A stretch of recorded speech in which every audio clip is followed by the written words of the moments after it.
കഴിഞ്ഞ വർഷം എന്നോട് ചെയ്തത് ദൈവത്തെ ഓർത്ത് ഇപ്പം ഈ സീസണിലുള്ള ആളുകളോട് ചെയ്യാതിരിക്കുക. ലെറ്റ് ദം കുറച്ച് സമയം കൊടുക്കുക, എല്ലാത്തിനും കുറച്ച് സമയം കൊടുക്കുക.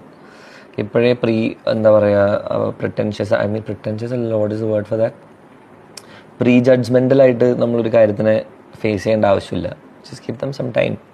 അതിന് നീ നിന്നോട് ചെയ്തതെന്ന് പറഞ്ഞാൽ നീ തന്നെ സ്വയം വരുത്തി വെച്ചല്ലേ. അവിടെ ചെന്ന് കഴിഞ്ഞ് മാസമായി പോയി. അവിടെ പോയി ആ ജാസ്മിൻ്റെ പുറകെ നടന്ന ഒരു പെൺകോന്ത എന്നുള്ള പേര് സംഭവിച്ചു. അവൾക്കൊരു റിലേഷൻഷിപ്പ് ഉണ്ടാകും.